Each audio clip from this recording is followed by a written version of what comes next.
மாண்புமிகு அண்ணன் ஆசிரியர் அவர்கள் உள்ளிட்ட நமது இந்தியா கூட்டணி கட்சிகளை சார்ந்த தலைவர் பெருமக்களே, அமைச்சர் பெருமக்களே, மேனாள் இந்நாள் சட்டமன்ற நாடாளுமன்ற உறுப்பினர்களே, கண்ணு கெட்டிய தூரம் வரையில் கடலில் திரண்டிருக்கிற தமிழ் சொந்தங்களே, உங்கள் அனைவருக்கும் என்னுடைய பணிவார்ந்த வணக்கத்தை தெரிவித்துக் கொள்கிறேன்.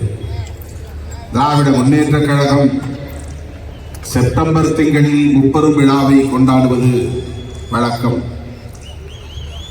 அண்ணா பிறந்த நாள், கழகம் பிறந்த நாள், தந்தை பெரியார் பிறந்த நாள் என்று முத்தமிழறிஞர் கலைஞர் அவர்கள்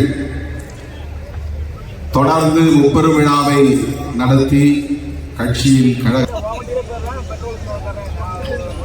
முத்தமிழறிஞர் கலைஞர் அவர்களின் நூற்றாண்டு நிறைவு விழா, மாண்புமிகு முதல்வருக்கு பாராட்டு விழா, மகத்தான வெற்றியை வழங்கிய மக்களுக்கு நன்றி சொல்லும் விழா என்று இந்த விழாவை அண்ணன் அவர்கள் ஒருங்கிணைத்திருக்கிறார்.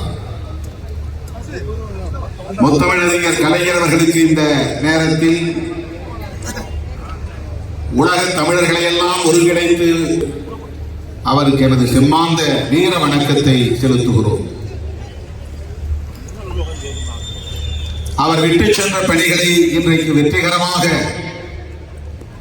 நாடே திரும்பி பார்க்கக்கூடிய வகையில், வியந்து பார்க்கக்கூடிய வகையில் வழிநடத்திக் கொண்டிருக்கிற கழகத்தையும் நாட்டையும் வழிநடத்திக் கொண்டிருக்கிற அரசியலுக்கு அல்லது மதவாத அரசியலுக்கு தமிழ்நாட்டில் இடமில்லை. அதற்கு சிதம்பரம் வெற்றியும் தருமபுரி வெற்றியும் சார்ந்து, சிதம்பரம் தொகுதியிலே நாம் பெற்ற வெற்றியும் தருமபுரியிலே நாம் பெற்ற வெற்றியும் சாதிய மதவாத அரசியலுக்கு இடமில்லை. கோயம்புத்தூரிலே நாம் பெற்ற வெற்றி, கோவை நாடாளுமன்ற தொகுதியிலே நாம் பெற்ற வெற்றி மதவெறி அரசியலுக்கு, வெறுப்பு அரசியலுக்கு, சிறுபான்மையினத்திற்கு எதிரான அச்சுறுத்தல் அரசியலுக்கு இடமில்லை என்று மக்கள் தீர்ப்பளித்திருக்கிறார்கள். இப்படிப்பட்ட ஒரு மகத்தான தீர்ப்பை வழங்கிய தமிழக மக்களுக்கும் நாடு தழுவிய அளவில் 52 இடங்களில் வெற்றி பெற்ற காங்கிரசுக்கு 99, அகில இந்திய அளவில் இந்தியா கூட்டணிக்கு 234. அந்த எண்ணிக்கை கூட தமிழ்நாடு சட்டமன்ற தொகுதி எண்ணிக்கையோடு பொருந்துகிறது. நம்முடைய சட்டமன்ற தொகுதிகளின் எண்ணிக்கை 234.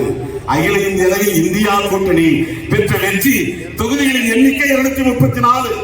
ஏனென்றால் இந்தியா கூட்டணி உருவாவதற்கு அடித்தளமிட்டவர் அண்ணன் தளபதி அவர்கள் கட்சிகளையும் ஒருங்கிணைக்கக்கூடிய ஒரு மாபெரும் பணியை சிறமையில் கொண்டு செய்தவர் முத்தமிழறிஞர் கலைஞர். அன்றைக்கு ஜனதா உருவானது. ஜனசங்கமாக இருந்த பாரதிய ஜனதாவையும் அன்றைக்கு அதை இணைத்துக் கொண்டார்கள். ஆனால் இன்றைக்கு அப்படியே தலைகீழாக மாறி இருக்கிறது. அந்த பாரதிய ஜனதாவை தனிமைப்படுத்த வேண்டும், அதற்கு அனைத்து எதிர்கட்சிகளை ஒருங்கிணைக்க வேண்டும் என்று முத்தமிழறிஞர் கலைஞரின் அரசியல் வாரிசு அண்ணன் தளபதி அவர்கள் இந்தியா முழுவதும் பயணம் செய்து இந்த தலைவர்களை எல்லாம் ஒருங்கிணைத்து இந்தியா கூட்டணியை உருவாக்கினார்.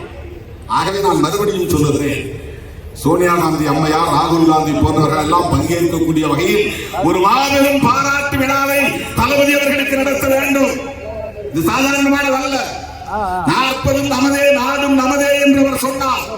40 நமதாகிவிட்டது. நாடு இன்னும் நமதாகவில்லை. இந்திய நாடு, தமிழ்நாடு ஏற்கனவே நம்மோடுதான் இருக்கிறது. ஆட்சியை கைப்பற்ற வேண்டும், சனாதன சக்திகளை தூக்கி எறிய வேண்டும், அவர்களை வீழ்த்த வேண்டும். அது பாதையில் வைத்து உருவான கூட்டணி டெல்டா மாவட்ட விவசாயிகளின் நலன்களை 4 தேர்தல்களை சந்தித்திருக்கிறது. எந்த சலசலப்பும் இந்த கூட்டணியில் இல்லை, சிதறல் இல்லை. ஒரே நாள் சந்திப்பிலே கூட்டணி கட்சிகளுக்கு தொகுதிகளை பங்கீடு செய்து அடுத்து உடனே களத்திற்கு வேட்பாளர்களை இறக்கிவிட்டவர் நம்முடைய அணியின் தலைவர், தமிழகத்தின் முதல்வர் அண்ணன் முத்துவேல் கருணாநிதி ஸ்டாலின். அதுதான் அவருடைய ஸ்ட்ராட்டஜி, அவருடைய பலம். தொகுதியை பங்கீடு செய்கிற போது கூட அந்த கூட்டணியை வெற்றி பெற வைக்க வேண்டும். கூட்டணியில் உள்ள வேட்பாளர்கள் எந்த நிலையிலும் வெற்றி வாய்ப்பை இழந்துவிடக் கூடாது, அதிலே கவனம் செலுத்துகிற ஒரு தலைவர். உதாரணத்திற்கு இதே கோவை தொகுதியில் போன முறை 2019 மார்க்சிஸ்ட் கம்யூனிஸ்ட் கட்சி போட்டியிட்டது, வெற்றி பெற்றது. ஆனால் இந்த முறை நீங்கள் கோவையில் போட்டியிட வேண்டாம், உங்களுக்கு தொகுதி திராவிட முன்னேற்ற கழகம் வெற்றி பெற்ற தொகுதி, அந்த தொகுதியை மார்க்சிஸ்ட் கம்யூனிஸ்ட் கட்சிக்கு ஒதுக்கிவிட்டு கோவையில் அந்த ரிஸ்கை நாங்கள் எடுக்கிறோம். இங்கே ஒருவர் மழைக்காலத்து தவளையை போல் கத்திக்கொண்டே இருக்கிறார், தாமரை மலரும் தாமரை மலரும் என்று, திமுக வீழும், திமுக கூட்டணி வீழும் என்று உளறிக்கொண்டே இருக்கிறார்.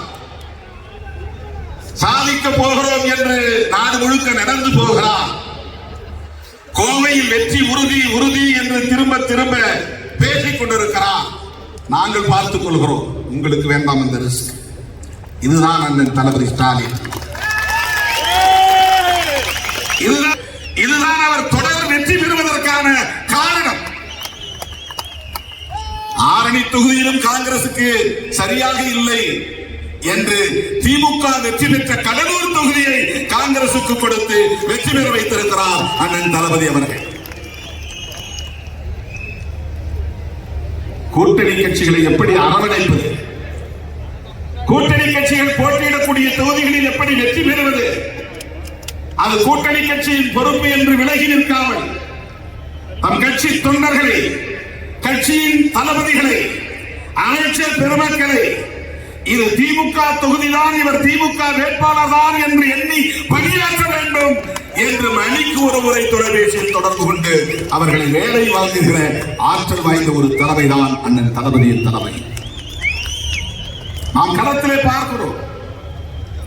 சிதம்பரம் வந்தார், இந்த வேலையிலே சொன்னார், ஒரு சிறுத்தையை வெல்ல வைப்பதற்காக 2 சிங்கங்களை இங்கே நான் விட்டிருக்கிறேன், களமிறக்கி இருக்கிறேன் என்று அமைச்சர் MRK அவர்களையும் அமைச்சர் சிவசங்கர் அவர்களையும் மேடையில் வைத்துக் கொண்டு சொன்னார்.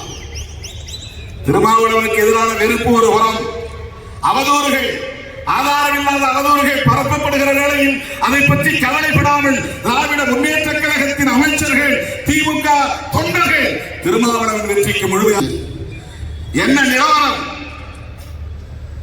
இப்படி ஒரு தலைமை அரசியலில் அபூர்வம், அரசியலில் அற்புதம். வேலை வாங்கிக் கொண்டே இருக்கிறார், முடுக்கிவிட்டுக் கொண்டே இருக்கிறார். எந்த சூழலிலும் நம்முடைய கூட்டணி கட்சி வேட்பாளர்களும் தோற்றுவிடக் கூடாது, கவனமாக இருக்க வேண்டும். கூட்டத்திலே அண்ணன் சொன்னார், இந்தியாவின் அடுத்த பிரதமர் ராகுல் காந்தி என்று சொன்னார். காங்கிரஸ்காரர்களே சொல்ல தயங்கிய நனிக்கு கொண்டு வந்தவர் நம்முடைய தளபதி அவர்கள், யாரும் மறுக்க முடியாது. மம்தா பானர்ஜியின் அணியினை இணைக்கிற பெரும் வேலையை எடுத்துக் கொண்டவர் தளபதி அவர்கள். அகிலேஷ் யாதவ், தேஜஸ்வி யாதவ் போன்றவர்களை எல்லாம், அந்த இளைஞர்களை எல்லாம், இளம் தலைவர்களை எல்லாம் தமிழ்நாட்டுக்கு வரவழைத்து பல நிகழ்ச்சிகளில் பங்கேற்க வைத்து இந்த கூட்டணிக்குள்ளே இணைத்த பெருமை தளபதி அவர்களை சாரும். அகில இந்திய அளவிலே இந்தியா என்கிற ஒரு கூட்டணி உருவாவதற்கு தளபதி அவர்களின் பங்களிப்பு மகத்தான முன்னிறுத்தி உருவாக்கிய கூட்டணி, அதுதான் இன்றைக்கும் தொடர்கிறது. அதன் பிறகு நடைபெற்ற உள்ளாட்சி தேர்தல்களில் அடுத்தடுத்து வெற்றி, இப்போது நடந்து முடிந்திருக்கிற நாடாளுமன்ற பொதுத் தேர்தல் தொடர் வெற்றியை பெற்ற ஒரு கட்சி, ஒரு தலைமை வேறு எதுவும் இல்லை. இதை நாம் வெளிப்படையாக பாராட்டியாக வேண்டும். அதற்கு காரணம் அவருடைய அணுகுமுறையால் உறுதிப்படுத்தி காட்டியிருப்பவர் நம்முடைய தமிழக முதல்வர் அண்ணன் தளபதி அவர்கள். இந்தியா கூட்டணி தலைவர்களே வியந்து பார்க்கிறார்கள், எப்படி உங்களால் 100க்கு 100 வெற்றி பெற முடிந்தது.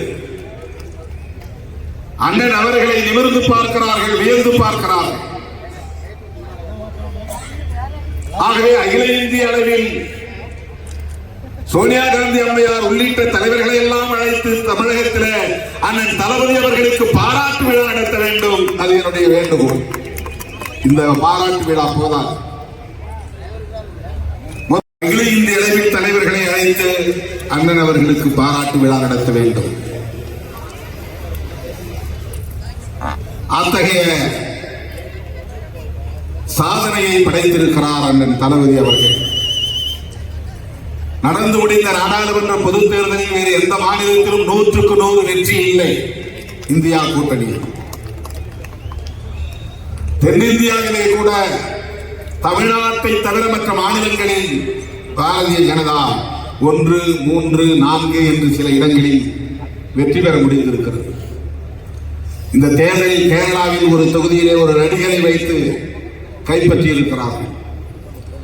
ஆந்திராவிலே நாயுடு அவர்களை வளைத்து போட்டு, பவன் கல்யாண் அவர்களை வளைத்து போட்டு 3 இடங்களை கைப்பற்றி விட்டார்கள். கர்நாடகாவிலே அவர்கள் சில இடங்களை பறிகொடுத்தாலும் கூட 9 இடங்களை தக்க வைத்துக் கொண்டார்கள். தெலுங்கானாவிலும் சில இடங்களை கைப்பற்றி இருக்கிறார்கள். ஏன் மராட்டியத்திலும் சில இடங்களை கைப்பற்றி இருக்கிறார்கள். தென்னிந்திய மாநிலங்களில் அவர்களால் காலூன்ற முடியாத ஒரே மண்